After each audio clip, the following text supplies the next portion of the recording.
What's up, folks, and welcome back to Dyce Reacts, where we are staying in Australia tonight. Oh yeah, we are going to be checking out what no one tells you about Melbourne.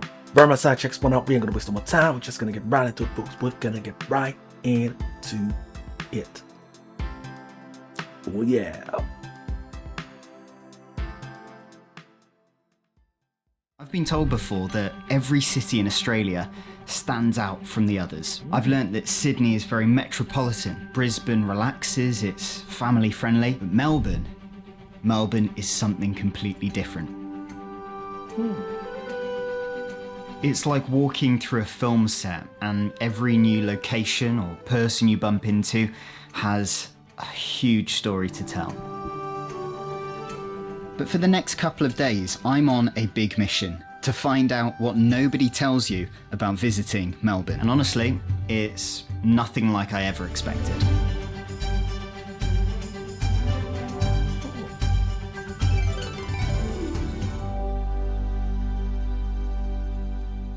Hey mate, welcome back to A Brit Lost in Australia, the series where we try not to get lost, sunburnt, or attacked by some sort of animal while we explore this incredible country. This time, we are in Melbourne, and it's a gorgeous day, but apparently they have 4 seasons in one day here, so I should feel right at home. So I must admit, I have been to Melbourne a few times in the past, and I absolutely love it. But I feel like I haven't really been able to sink my teeth into it. But the thing I love about Melbourne is that it doesn't make you feel as rushed as somewhere like London or Tokyo or even Sydney. You can kind of glide through it and soak up just all of the incredible artistry around you. Now for me, this trip wasn't just about sightseeing, it was to learn what makes Melbourne so loved by so many people around the globe. And honestly, where do I even begin? Now, we haven't eaten yet, and I think we need a little bit of brekkie. And also, we gotta try this lovely coffee, see what it's all about. They say it's the best coffee in the world. When I moved to Australia, I realised that Australia has the best coffee in the world. Even better than the coffee you can get in Italy and France,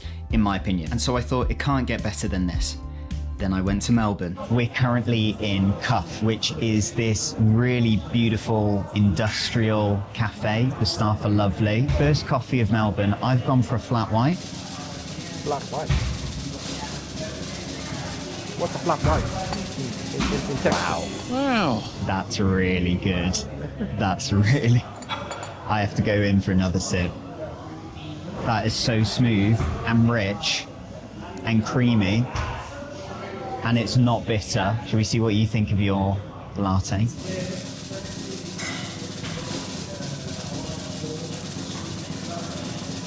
It's just like, it's crazy how smooth it can be.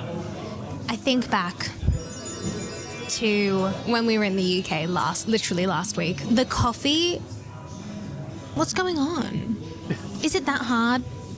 That sounds really mean, but basically it's perfect. Honestly, it's actually a perfect cup of coffee. What can I say? So if you're a Brit like me, you grew up believing that coffee has to have like a bitter, sour taste to it. Wait till you get older, mate, then you develop a palate for it, you're fine. That was the lie I've always been led to believe. Then you try the coffee in Melbourne. It's kind of like a completely different drink entirely. That breakfast was absolutely unreal. Maddie had this caramelized... So what is he saying? Is he saying that it's very flavored, it's like sweet, like really sweet, where the bitter taste is taken out of it? Why is that? Because I know for sure a lot of coffee, even if you put a lot of sugar sometimes, you can still taste that bitterness, except if you just put a truckload of sugar in your coffee. But usually you still taste that bitterness at the end, which is not bad at all. French toast.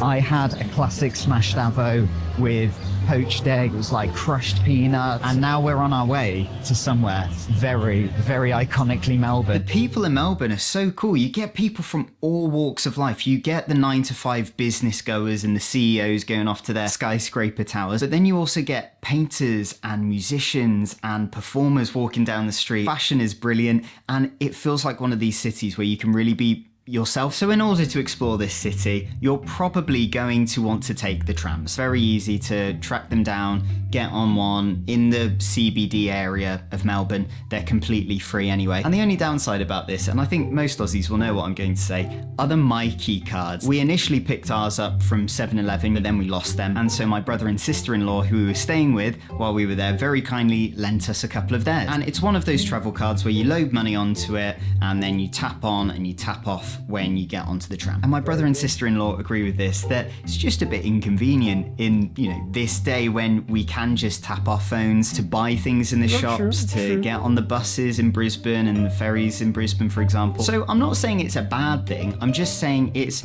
one of those things you have to think about when you go to the city, and you know, you've got a lot on your plate as it is, so it would be convenient if you didn't have to think about this card. Anyway, next up, we needed to take a walk down Hosier Lane. Now this lane is absolutely iconic for artists to be able to spray paint their artwork onto the walls of this alleyway, and it is... But a question, is this card unique to the holder? Can someone still look at and use the card? Or is it has an identification specifically for that person? Because you never mentioned that. Is it like almost like a debit card, Visa card, where your identity is on the card? Or is it just a card that can be taken from you and someone else can use it? I don't know. You tell me. I see it has like a chip, but I don't know. It just doesn't look like it has an identification to it. I don't know.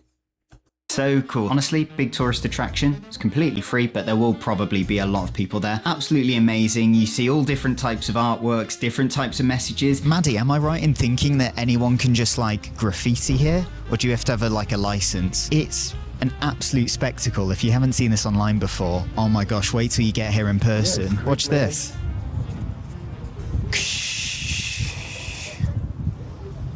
Very cool, man. Imagine I had a spray paint can then, and I was going, shh. Okay, let's go. Oh, and by the way, sometimes I get questions about my gear and how I film these videos on the go. And honestly, this whole trip, I'm just using the DJI Pocket 3 camera. It's a tiny little thing, and these little wireless mics that come with them, they're so easy, they're so lightweight, and like I do with all my gear, that's linked in the description below if you're interested. And the beautiful thing about Hosier Lane is that you can just pop into it for 5 minutes and then you've completed it, you know, depending how long you want to look at the art. You can just walk through it, call it a day, and it's right opposite ACME. ACME stands for the Australian Centre for the Moving Image, which my wife and I, both actors, we absolutely love this museum. It really highlights some of the incredible Australian artistry and filmmaking and acting that the country has to offer. But I must admit, this was not planned at all. They have this Game World exhibition on currently. I don't know if it's still on. And it was $30 entry. And I'm not gonna lie, I don't normally pay for museum exhibitions because I think, oh, the rest of the museum's free, so is it worth it? We paid the $30 each, and oh my word, was it worth it? It basically gives you a whole rundown and look through the history of video games, starting from the very early text-based ones that were, you know, based off things like Dungeons and Dragons.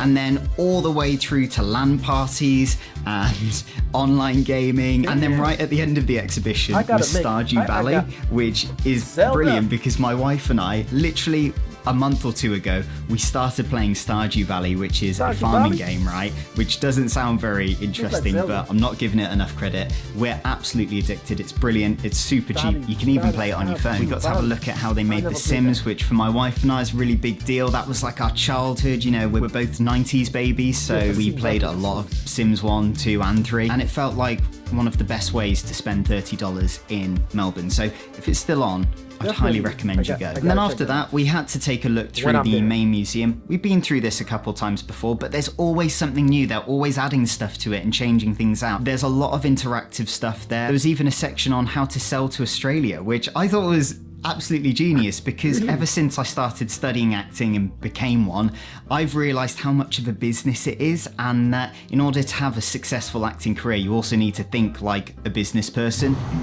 Ah, this looks a little bit fun. Let's give it a whirl.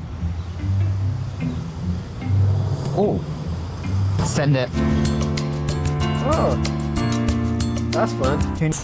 Have a go, come on. Then on the way out, we see this big glass box in front of us and some construction workers are peeling black plastic off. And it turns out it's the Wicked exhibition, and they had the official Glinda and Elphaba dresses from the movies, which is absolutely cool. Genius that they've put it outside Acme. It's between Acme and Flinders Street Station. If that's still there when you go, please go see it. It's very cool. Day 2, and I'm so excited for what we're going to do next. We're here at the O'Brien ice skating rink, and we were looking for something fun and thrilling to do. And so we went into the city and we discovered that there is an Olympic recognised ice skating rink in Melbourne. But anyway, when you think of Melbourne, you think of the coffee, you don't think of frostbite. Sorry. Okay, let's go in.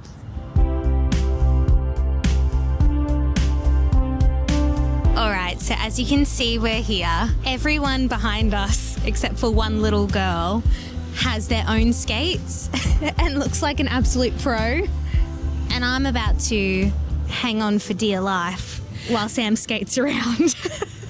So I'm really looking forward to that. Nah, it's really cool though. I like seeing them do all their tricks and stuff. You always get on and you feel a bit wobbly. But the great thing about O'Brien Ice House is that you pay for a day entry. You get the whole day there. So we spent, I think, like 3 hours there. It was amazing. We're gonna hit the slopes, hit the ice.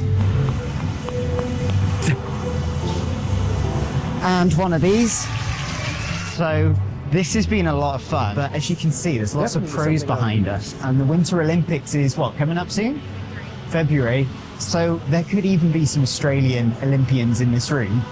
It was quite intimidating when Maddie and I, we are amateurs. We really are. When you've got like an Olympian doing a pirouette near your face, it's like, it's a little bit scary. Anyway, let's go for a little spin. And that's the thing about Australia. People love to stereotype it. It's all red dirt, outback, kangaroos, 50°C heat. Whereas that's just not true. The continent is so vast, it covers such a huge amount of the globe that there is every single climate, every single condition. And then only in Melbourne, I realised you can go through hot laneways with your double espresso to skating in an Olympic recognised ice rink. Absolutely amazing. You know, if I'm being honest, Melbourne really isn't what I expected. The first few times I visited, I did the really cliche touristy stuff, but you don't really visit this city, you sort of go explore it. It is an absolute adventure. You can plan your whole day around an itinerary and a map if you really want to, but before you know it, the rain will be hitting you and you're sprinting inside for a little magic coffee.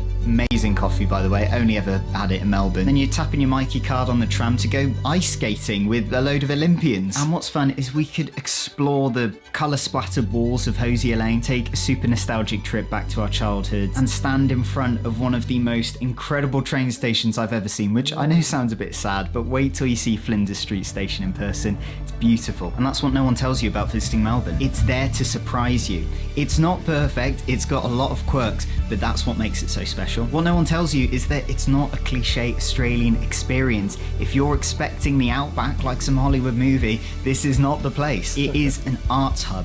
It is filled with creativity, incredible people all around, and it feels like the sort of place you could truly be yourself in. It feels like there's a group and a circle for everyone. That's what makes it super special. That's the magic in it, and that's what no one tells you about visiting Melbourne. Yeah, this video is really another eye-opener, man. Like, sometimes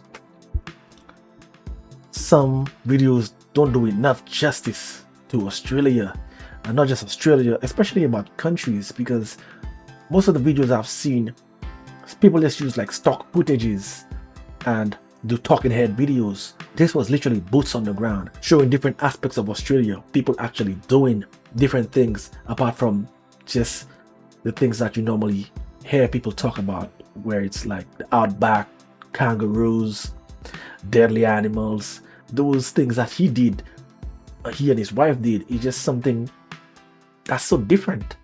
Like especially the place where they went to see the retro games, man. That was so interesting. I would like to check that out, because there are many old games that I have never heard, and I really started from, it was like from Nintendo, or even like the Creation, Game Boy, those kind of games. And there are games that I can't remember, Even though the ones they mentioned, I think it was Stardew something. Never heard that game.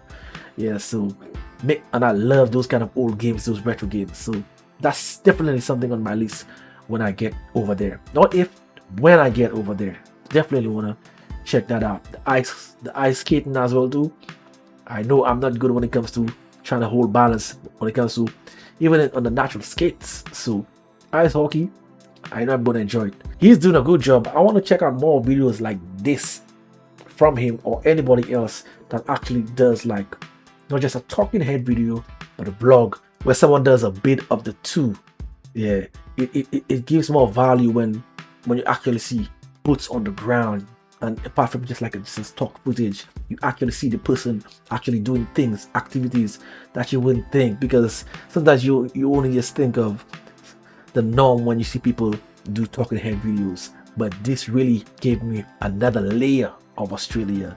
There are many things that are in my interest that people don't talk about, and this was a good eye-opener. If you guys know anybody that does like the vlog and the talking head videos the way that he did it in the production aspect, hit me up in the comments or just send me the title of the video and I will check it out, or the link as well. I got a membership with members only videos. It's not going to be shown in the public domain. So if you guys want to check that out, join my membership. You won't be disappointed. If you want to see that long term outro that I do, hit me up on Dyce Reacts by the Buzzin Reactions. This is where I'm going to be making my exit. So until next time, peace out.